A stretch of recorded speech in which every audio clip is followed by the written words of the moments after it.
우리 옆에 계신 분과 함께 이렇게 인사하겠습니다. 사랑합니다. 축복합니다. 예수님으로 행복하세요. 우리 온라인 예배 드리는 분도 같이 함께 인사하겠습니다. 사랑합니다. 축복합니다. 예수님으로 행복하세요. 오늘 봉독한 말씀을 가지고 모든 인생의 큰 기쁨이라는 제목으로 함께 은혜를 나누겠습니다. 우리가 이 세상을 살아가면서 가장 기쁘고 행복할 때가 언제라고 생각을 하십니까? 어느 때라고 생각을 하십니까? 행복이라고 하는 것이 대단한 것처럼 보이지만은 그렇지 않습니다. 아주 사소하고 작은 것서부터도 우리는 큰 행복을, 큰 기쁨을 느낄 수 있는 것입니다. 저는 가끔 모 방송국에서 방영되고 있는 인간극장을 볼 때가 있습니다. 그 프로를 볼 때마다 저렇게 힘들고 저렇게 어렵게 사는 사람들이 참 많구나, 별의별 사람도 참 많구나 하는 생각을 합니다. 그런데 정말 힘들고 어려운 상황, 슬픔과 절망 가운데 살아가면서도 어떻게 그들이 마지막에 기쁨을 나눌 수 있는 걸까? 어떻게 그런저런 어려운 상황을 다 이기고 극복하고 잘 감당해낼 수 있는 걸까? 그 내용을 알고 보면 서로 남이 아니라는 거예요. 가족이라는 거예요. 사랑한다는 거예요. 단단하게 묶여진 그 관계 때문에, 그리고 그 어려움을 넘어서 끝을 볼 수 있기 때문에 사랑할 수 있고 인내할 수 있고 포용할 수 있고, 그리고 끝내 모든 상황들을 전화위복시켜가는 그런 모습을 보면서 저는 뜨거운 감동의 눈물을 흘리곤 했습니다. 정말 안 될 수밖에 없었는데 잘 되어지고, 정말 포기할 수밖에 없었는데 포기하지 않고, 정말 떠날 수밖에 없었는데 떠나지 않고, 정말 버릴 수밖에 없었는데 버리지 않는 것을 보면서 더 가슴이 벅차오르고 진한 감동과 기쁨과 행복이 느껴질 때에, 이것이 행복이구나, 이것이 바로 삶을 사는 힘이구나 하는 그런 생각을 했습니다. 그러면서 저는 목사로서 또 깊이 생각을 해보았습니다. 과연 예수 믿는 사람들, 하나님의 자녀들, 그들은 하나님께서 자녀된 그런 모습을 보실 때에 언제 무엇을 보고 하나님이 과연 기뻐하시고 행복해 하실까? 히브리서 11장 6절에 믿음이 없이는 하나님을 기쁘시게 못하나니, 믿음이 있어야 하나님을 기쁘게 한다는 거죠. 하나님께 나아가는 자는 반드시 그가 계신 것과 또한 하나님이 자신을 찾는 자들에게 상 주시는 이심을 믿어야 할지니라 그랬습니다. 이사야서 65장 18절에 너희는 내가 창조하는 것으로 말미암아, 하나님이 창조한 것으로 말미암아 영원히 기뻐하며 즐거워할지니라. 하나님이 만드신 모든 것을 보면서 그것을 통해서 기뻐하라고 말씀하고 있습니다. 즐거워하라고 말씀하고 있습니다. 보라, 내가 예루살렘을 즐거운 성으로 창조하며 그 백성을 기쁨으로 삼고. 누가복음 2장 10절에 천사가 이르되 무서워하지 말라, 보라 내가 온 백성에게 미칠 큰 기쁨의 좋은 소식을 너희에게 전하노라. 바로 구원주 예수 그리스도를 보내주신다는 말씀입니다.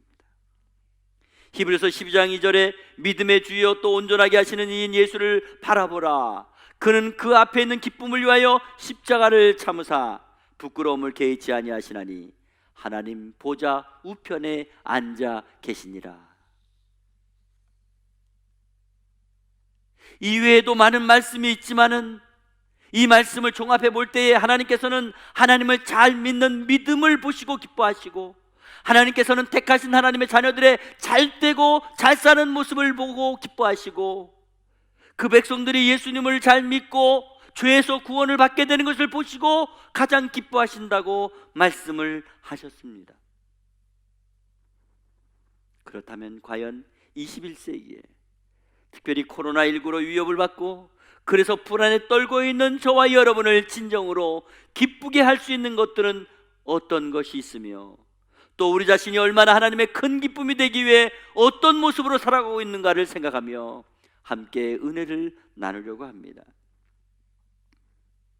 예수님께서 십자가에 달려 돌아가셨다가 3일 만에 부활하시고 40일 동안 제자들을 비롯한 500여 명의 사람들에게 보여주셨습니다. 그리고 제자들에게 말씀하셨습니다. 예루살렘을 떠나지 말고 성령을 기다리라. 그러면 성령이 너에게 임할 것이다. 그러면 너에게 권능이 나타날 것이라고 말씀하셨습니다. 그 권능을 받으면 그 능력을 가지고 예루살렘과 온 유대와 사마리아와 땅 끝까지 이르러 내 증인이 되라고 마지막 유언을 남기시고 하늘로 승천하셨습니다. 그 후에 제자들과 120명이 마가의 다락방에 모였습니다. 문을 꼭 걸어 잠갔습니다. 그들은 거기서 합심하여 뜨겁게 기도에 집중하고 있던 그 어느 날, 바로 그날은 오순절이었습니다. 마가의 다락방에 성령께서 임하셨습니다. 거기에 모인 사도들과 120명의 성도들이 뜨거운 바람 같은 성령의 능력이 강력하게 임하고부터 놀라운 모습으로 변화되었습니다. 얼마 전만 해도 누가 올까봐 문을 걸어 잠궈 놓고 두려움에 떨던 그 제자들의 모습이 아니었던 것입니다.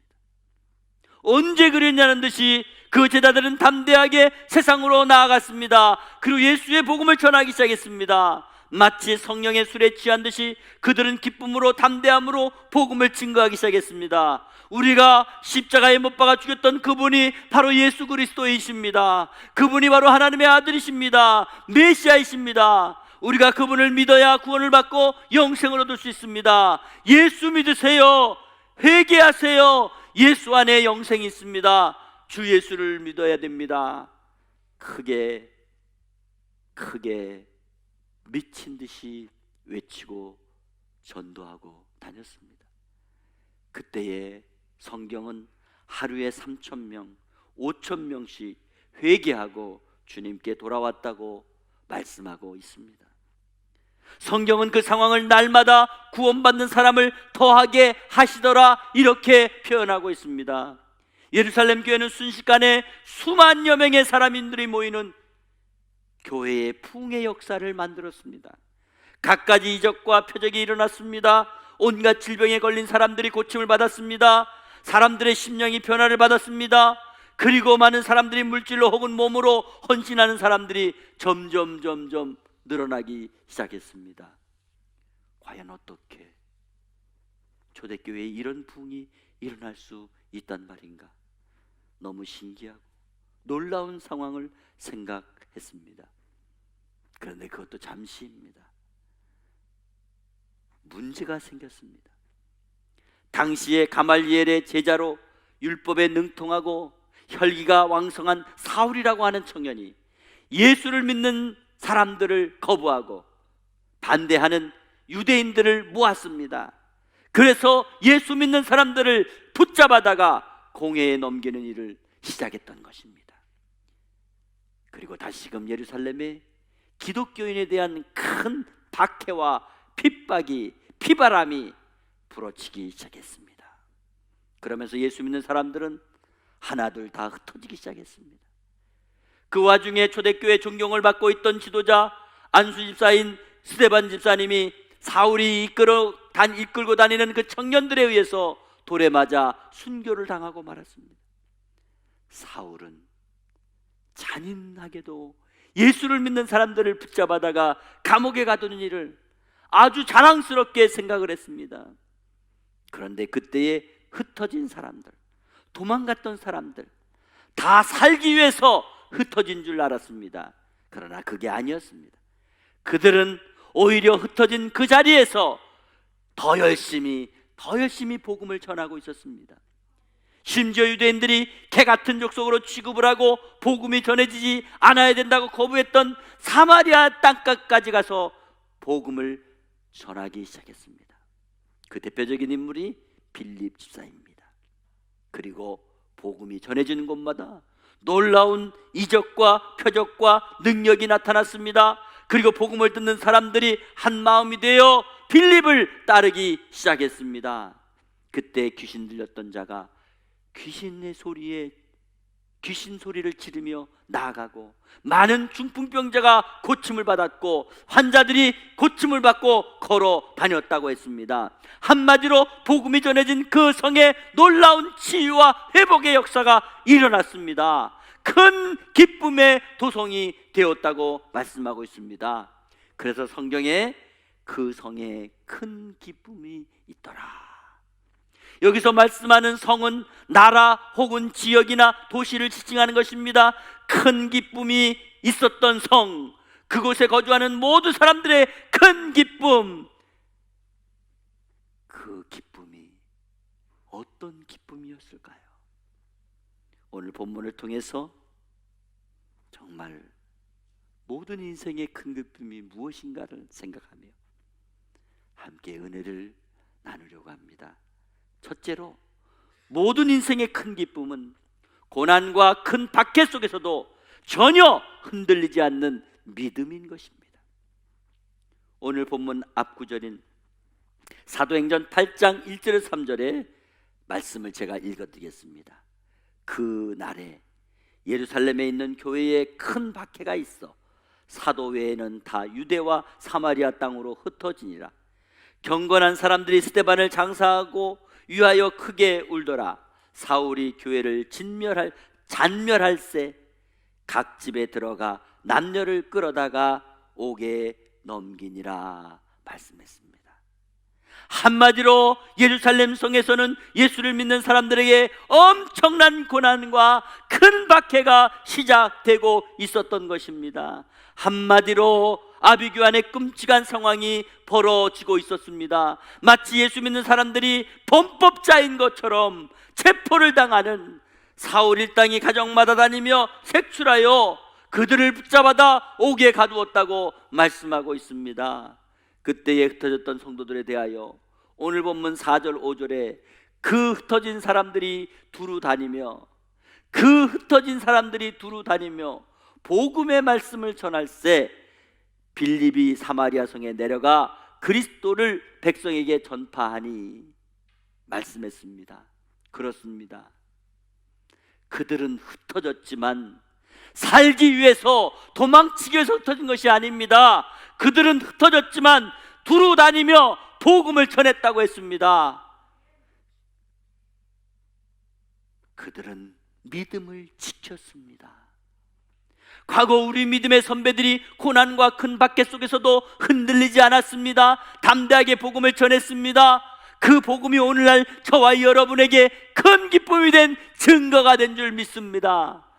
이처럼 오늘날 코로나19로 인하여 예상하지 못했던 비난과 박해 속에서도 저와 여러분은 믿음을 지켜 나가시기를 바랍니다. 어렵지만 견디시기 바랍니다. 힘들지만 참아내시기 바랍니다. 믿음을 지키는 그것이 바로 큰 기쁨이 나타날 줄 믿습니다. 바로 우리의 믿음이 우리 인생의 큰 기쁨이 될 줄 믿습니다. 두 번째로, 모든 인생의 큰 기쁨은 복음 전파를 통한 풍성한 열매라는 것입니다. 열매. 여러분, 우리가 힘들고 어려워도 열매를 보면 힘이 나잖아요. 우리 열매가 뭐예요? 우리 자녀들도 우리 열매잖아요. 그죠?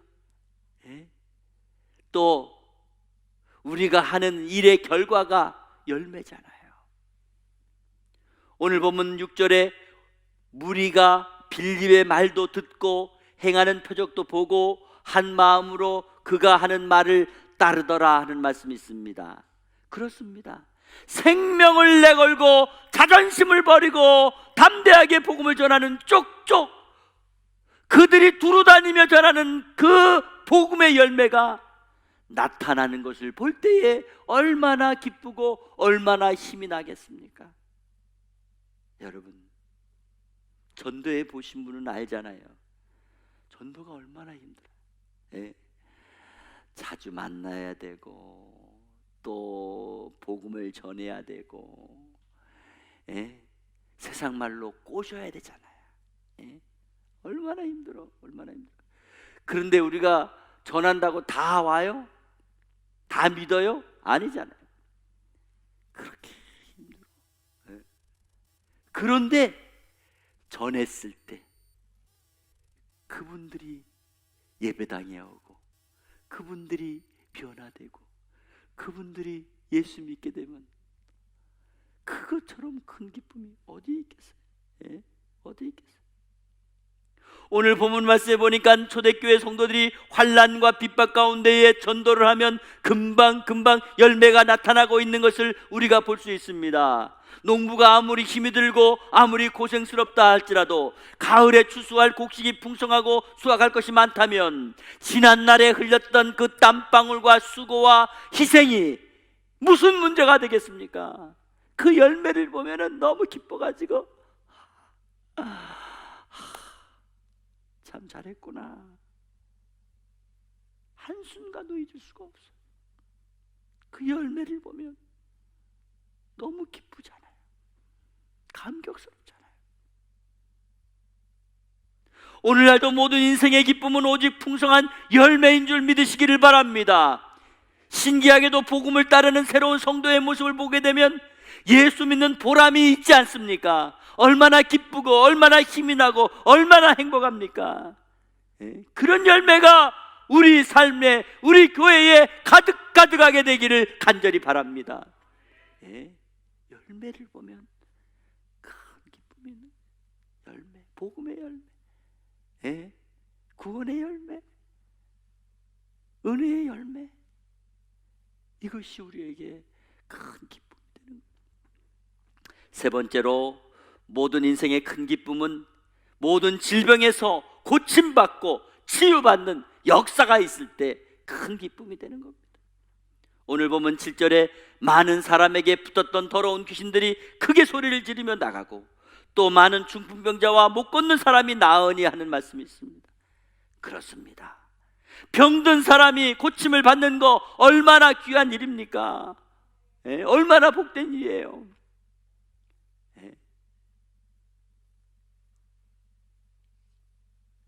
저는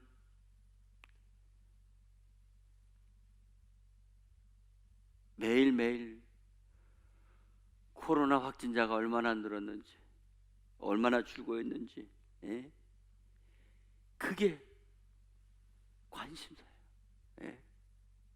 여러분, 어제 확진자 8명밖에 안 나왔어요. 할렐루야. 치료받은 사람이 104명, 그러니까 105명, 치료된 사람이. 여러분, 더 놀라운 건요, 대구가 지금 안 나오고 있다는 거잖아요.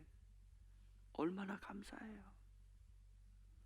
오늘날 과학이, 의학이 눈부시게 발전하고 있지만 아직도 우리가 해결하지 못하는 희귀한 질병들이요, 얼마나 많은지 몰라요. 얼마나 많은지 몰라요.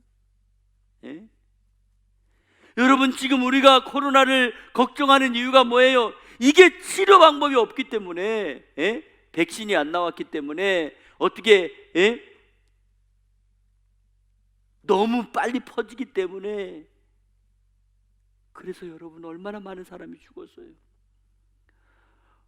우리가 보도 듣도 못하던 전염병에 걸려가지고 온 세계가 신음하고 벌벌 떨고 있고, 고통당하고 있고, 생명을 잃은 이 모습을 볼 때 얼마나 마음이 아픕니까?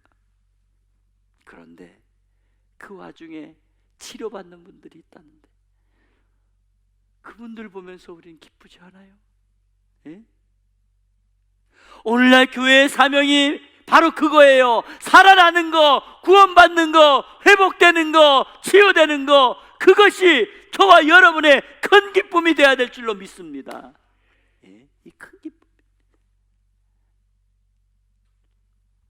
한 번은 어떤 성도가 암으로 죽어가고 있는 친구를 전도하게 되었습니다. 그 친구는 아주 젊은 친구예요. 그런데 돈도 많아요. 또 문학을 아주 잘하는 책을 쓴 그런 친구였다 그래요. 근데 그런 친구에게 복음을 전했는데요, 그 친구가 회개하고 예수를 믿었습니다. 그 친구가 이런 고백을 했습니다.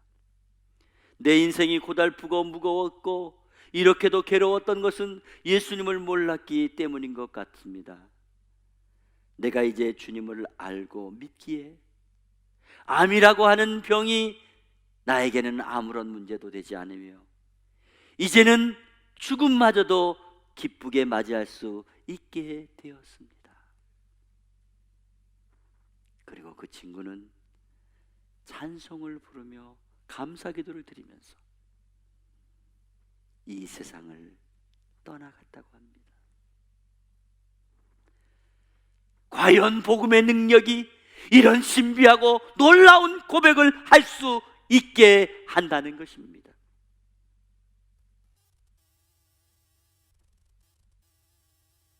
한 번은 CCC 활동을 하는 여학생이 미국에서 가난한 사람들만 입원해 있는 그런 무료 환자 수용소에서 2달 동안 외롭게 입원을 하고 있었습니다. 그런데 그 여학생은 만나는 사람들에게 감사와 기쁨과 찬송으로 복음을 전했다고 합니다.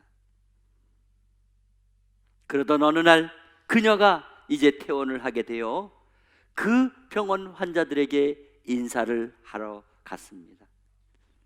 그때 환자들이 그 여학생의 손을 꼭 붙잡고 울면서 우리에게 의사보다 간호사보다 더 필요한 분은 바로 당신입니다. 그러니 우리와 같이 있어주면 안 됩니까? 그러면서 부탁을 하더랍니다. 그렇습니다. 예수 그리스도의 복음이 들어가면 어떤 병이든 어떤 죽음이든 천국으로 변화되는 줄 믿으시기 바랍니다. 이것이 복음이며 이것이 진리인 것입니다. 사랑하는 성도 여러분, 하나님의 큰 기쁨이 무엇이라고 생각하십니까? 오늘날 모든 인생의 큰 기쁨은 어떤 것이라고, 행복은 어떤 것이라고 생각하십니까? 예수님의 기쁨은 죽어가는 영혼이 살아나고 병든 영혼이 고침을 받고 잠자는 영혼이 깨어나는 것입니다. 오늘 모든 인생의 큰 기쁨도 초대교회에서 일어났던 복음의 능력과 귀신 들린 자들에게서 귀신이 달아나고 병든 자들이 치료함을 받고 걷지 못하는 사람들이 걸어다니게 되는 이 놀라운 이적과 치유와 회복의 역사가 일어날 때에 이곳의 모든 인생은 큰 기쁨이 넘치게 될 줄 믿습니다. 사랑하는 성도 여러분, 이번 코로나19로 인하여 불안하고 힘들고 고통을 당하는 모든 사람들에게 믿는 자는 영생을 얻었다니, 부활의 신앙으로 모든 것을 잘 감당하고 그리고 승리하고 하나님 앞에 영광을 돌리고 있음을 보여주므로 우리의 큰 기쁨이, 우리의 행복이 믿지 않는 자들에게도 그대로 증거되고 선포될 수 있는 저와 여러분의 삶이 되기를 주 예수 그리스도의 이름으로 축복합니다. 축복합니다.